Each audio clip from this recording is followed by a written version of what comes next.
Ann Dolphine's encounter with a humanoid in the Netherlands during the winter of 1973 stands out as one of the most peculiar and intriguing incidents on record. What makes it even more captivating are the downright bizarre details surrounding this entire ordeal, which, oddly enough, add a layer of credibility to this case. Hi folks, I'm Johnny and welcome to The Oddest. Surprisingly, despite its significance, this incident isn't widely known beyond the Netherlands. However, back in 1973, it grabbed considerable attention from the Dutch media, sparking discussions and raising eyebrows across the country. What makes Ann Dolphine's encounter even more intriguing is that it happened during a wave of supposed humanoid sightings occurring all around the globe at that time. Interestingly, some of these sightings shared remarkably similar details with Ann's own personal experience. It seems like the events in the Netherlands that evening aren't just a one-off. They could hold key insights into many other humanoid encounters, not just in 1973, but before then and since.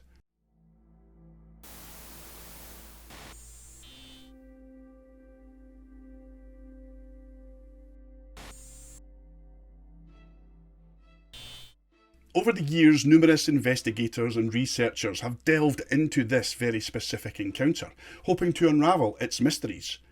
Despite their efforts, none of the explanations offered so far can fully account for all aspects of that eventful evening. This enduring mystery continues to captivate UFO researchers and enthusiasts even to this very day, more than half a century later. It's the early hours of November 10th in 1973 in Uden, in the Netherlands. Ann Dolphijn, a 55-year-old woman, groggily makes her way to the bathroom around 2:15 AM after waking up. As she shuffles from her bedroom to the bathroom, something catches her eye in the darkness outside the window. She had seen something white just out of the corner of her eye, but we all know what it's like staggering to the toilet in the middle of the night, right? She just doesn't pay much mind at the time, simply brushing it off as she heads into the toilet. Little did she know though, that this seemingly insignificant detail would later become a pivotal part of her story. As Ann made her way back to the bedroom, something urged her to glance out of the window once again, and this time she couldn't ignore what she saw. There, just a short distance from her house, were these three figures, clad in strange white robes. What's more, these peculiar figures were slowly advancing towards her house. With a mix of concern and curiosity bubbling up inside her, Ann couldn't resist stepping closer to the window to get a better glimpse of this intriguing sight. Recollecting later on, she would describe the robes as resembling those worn by monks, flowing all the way down to their feet. Each figure sported a large white hood that draped over their heads, reaching down to their shoulders. Strangely, each one also had a belt wrapped around their waist, adorned with an assortment of what she would later describe as peculiar instruments.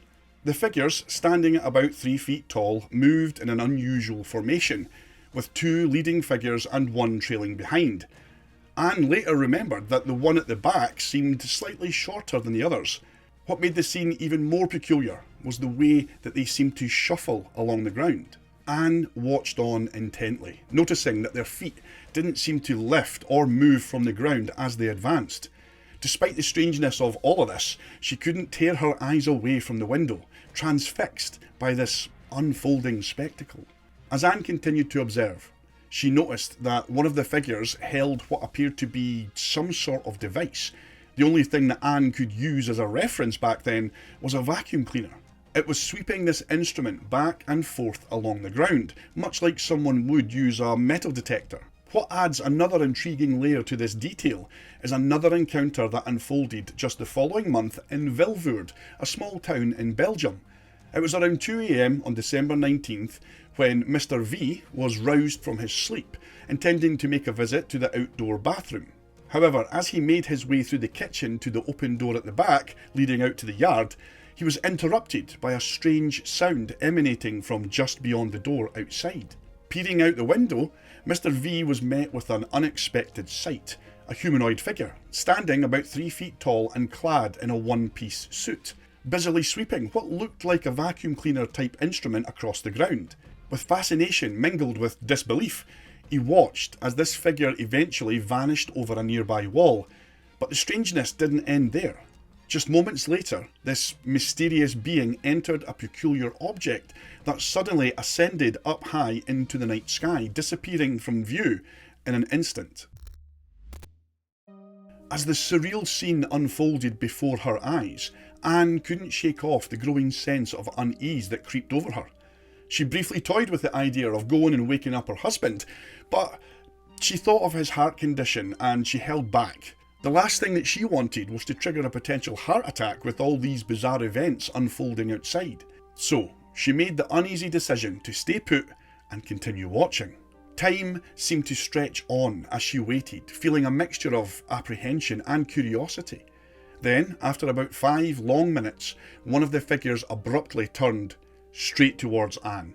In that moment, it became painfully clear that they were now fully aware of her presence there. This obviously sent shivers down Anne's spine. The tension in the air thickened as the figure pivoted towards its companions, seeming to engage in some form of communication with them. Anne's heart skipped a beat as she watched, her breath caught in her throat. But then, a surprising turn of events.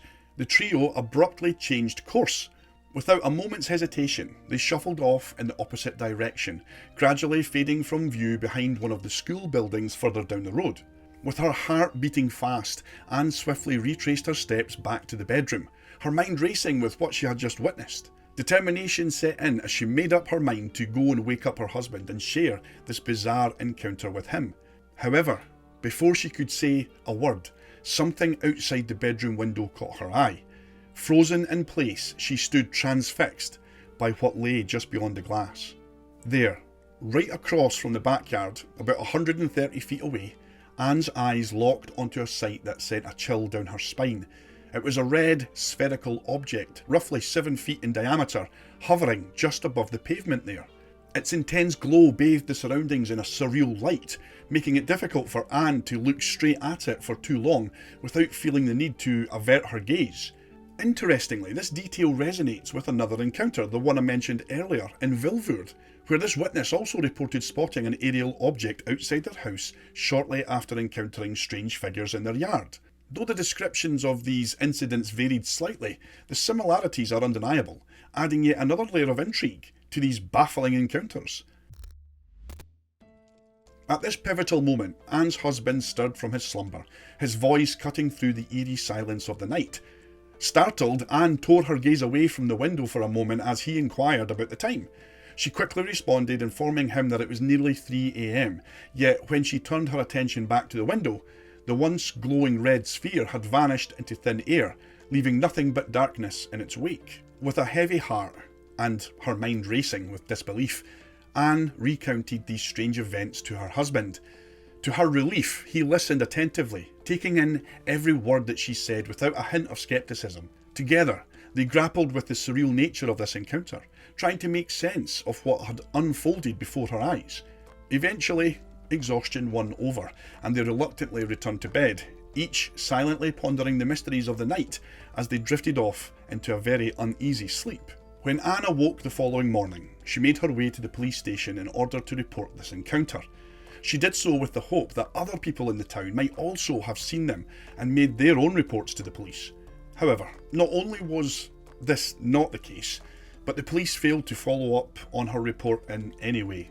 As fate would have it, Anne's encounter remained tucked away in her memory until the following year, when she confided in a friend, Bob Mewen, about the bizarre events that happened that fateful night. Little did she know that Bob's son, Edmund, well, he held a keen interest in everything related to UFOs. Intrigued by Anne's story, Bob relayed all the details to his son, who in turn saw fit to share these details with the Centre for UFO Studies based over in the United States.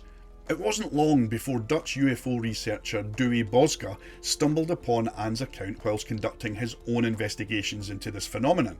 Upon his return to the Netherlands from America in February of 1978, Boska felt compelled to delve deeper into this mystery surrounding Anne's encounter, determined to shed light on the mysterious events that had transpired that night in Uden. In the months that followed, Boska forged a close rapport with Anne, meeting her on several occasions to discuss the incident and delve deeper into the details of this.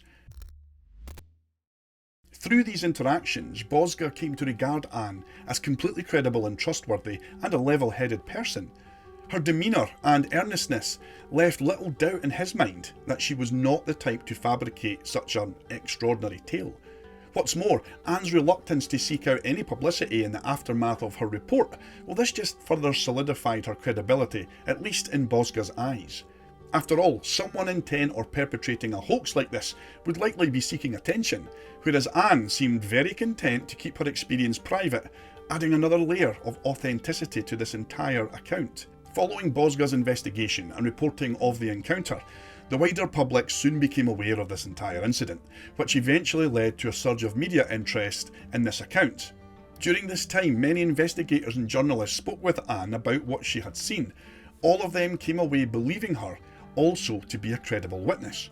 As the years passed and media attention surrounding Ann Dolphijn's encounter grew, it inevitably sparked a flurry of theories and speculations aimed at deciphering the events of that November night back in 1973. One of these theories emerged in a 1980 book called Spooklicht by Hans van Kampen. In his narrative, Van Kampen proposed that Ann Dolphijn had simply witnessed 3 individuals who had been attending a local carnival there in Uden.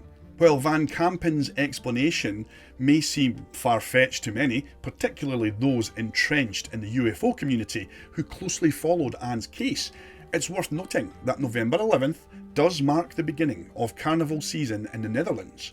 What's more, one of the local carnivals, the Prince Carnival, sees participants donning distinctive white hats that resemble the description Ann provided of the figures that she encountered that night. This curious coincidence adds another layer of plausibility to Van Kampen's theory, prompting some to reconsider their interpretation of Ann Dolphijn's encounter. The possibility that Ann's encounter was with individuals who had attended the carnival and just stumbled upon her house, well, it is intriguing, considering that part of the carnival costumes includes a walking stick, particularly to represent the intoxicated prince. It raises the question, could what Ann saw have been this very prop? It's plausible that Ann mistook the walking stick for a strange, peculiar instrument that she described resembling a vacuum cleaner. Perhaps the attachment at the end of the stick, or the way it was wielded to sweep the ground, evoked a comparison in Ann's mind. The surreal nature of this encounter could have easily led to such misinterpretations, especially in the darkness of night and the heightened state of alertness induced by this unusual sight. As fascinating as this explanation is, there was another intriguing suggestion thrown into the public arena to explain just what Ann Dolphijn saw that very night. This explanation emerged from a Mr. Maas, who shared his perspective in a letter to the study group for Strange Air Phenomena magazine back in 1984.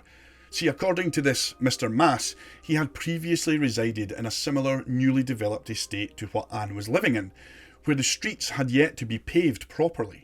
In his account, Mr. Maas recalled an evening when a De Gassenie van had pulled up on the street and several men clad in uniforms emerged from the vehicle.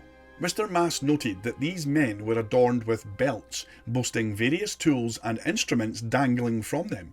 What's particularly fascinating is that some of these men were carrying instruments that bore a striking resemblance, at least from a distance, to a vacuum cleaner or a floor sweeper. Furthermore to this, Mr. Maas observed that their manner of movement mirrored perfectly the description of figures that Ann provided. The parallels between Mr. Maas's encounter and Ann's own experience raise compelling questions about the possible mundane origins of the strange events witnessed by Ann that night. Mr. Maas's account takes an even more intriguing turn as he revealed that he had mustered up the courage to go and approach these men and inquire about what they were doing in his street at that time in the morning. Their response was rather mundane, yet significant. They were conducting a routine check for gas leaks in the street. Moreover, they explained that this task was typically performed at night because the increased pressure in the pipes made leaks easier to detect during this time. I mean, that does make sense. Considering Mr. Maas's first-hand encounter with the gas inspection personnel conducting similar activities in the vicinity, it does raise the intriguing possibility that what Ann Dolphijn witnessed that evening was simply a routine gas check being carried out in her street. While the gas check explanation seemed definitely plausible at first glance, investigators hit a roadblock when attempting to verify the claims with official records. See, unfortunately, records of such activities are typically only retained for a limited period of time, usually around 10 years. By the time this suggestion surfaced in the mid-1980s, well, any records pertaining to these gas checks on those streets at that time had long been disposed of. Upon further investigation, it was discovered that the instrument purportedly used for these gas checks, well, it was not even in use during 1973.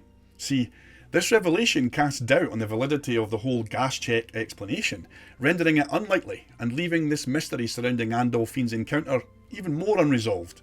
Now, when we talk about those strange figures that Ann saw, it kind of makes sense to think that they were just some workers doing their job, right? I mean, maybe Ann was just half asleep and groggy, staggering around at 2:15 in the morning, and her mind would play tricks on her. But here's the thing, how do we explain that red spherical shape that she spotted outside her window? I mean, it's definitely one thing to say that these figures were just regular folk checking stuff out, but to say that they vanished into thin air in a glowing orb, well, that's a whole other level of strange, isn't it? Furthermore, while the carnival explanation, at least in theory, might explain the strange clothing that the figures had on, such attire is not, generally speaking, worn by people checking the streets for gas leaks. If those figures that she saw were really just checking for gas leaks, like Mr. Mass had said, then why did they run off when they noticed Ann watching them from the window? I mean, wouldn't they just wave and keep doing their job?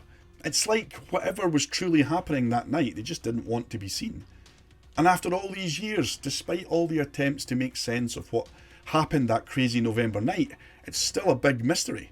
But before we wrap up the Ann Dolphijn saga, let's dive into another wild incident that happened just over 1 week later. Alright, so remember we talked about that other weird encounter in Vilvoorde in Belgium? Well, just 8 days later, and all the way across the pond in Montreal, Canada, we've got another story to unpack. So, this one is November 18th, 1973, and 4 ladies are cruising towards Montreal when out of nowhere they spot this strange glowing ball up ahead in the sky. They happen to drive right underneath it, thinking that it's just some sort of weird aerial vehicle, but then it starts tailing them. So while these women are cruising along, minding their own business, suddenly this freaky pink mist materialises out of thin air, and it surrounds their car and everything else on the road. They drive right into this strange haze, not knowing what the heck is going on, and then just like that, they're out the other side. As they emerge from this bizarre pink fog, they lay eyes on this strange figure shuffling across the road in front of the car. They notice that this strange figure is carrying something. It looks like some sort of gadget, and it's sweeping it back and forth like he's vacuuming the road or something. So while these ladies are processing the entire pink fog situation and this weird guy with the makeshift vacuum cleaner hoovering up the road, and not to mention the orb that followed them throughout the night sky, they happen to glance across and see a car parked on the road. Inside the car sit 2 men with one standing outside. These men are all dressed head to toe in black suits. Could the strange shuffling figure that they saw be connected somehow to the Ann Dolphijn encounter? And who the heck were these mysterious men in black sitting in the car? So what on earth did Ann Dolphijn see that fateful night in November back in 1973? And more importantly, what were they up to? Could what happened in the Netherlands be linked to those eerie incidents reported in Belgium and in Montreal around the same time? Were these reports just part of a bigger narrative that's been going on for decades? Were these mysterious figures, whatever they were, on some sort of specific mission? And if they are indeed extraterrestrial, are they a whole different ballgame from the classic grey aliens or reptilians that people claim to have run-ins with? Could Ann Dolphijn's encounter have been part of some fact-finding or intel-gathering operation? And I'm specifically talking about those stories where aliens are supposedly scooping up samples of plants, fruits, water, you name it, during their encounters. Could Ann have stumbled upon one of these missions in action? It's like something out of a sci-fi film, it really is.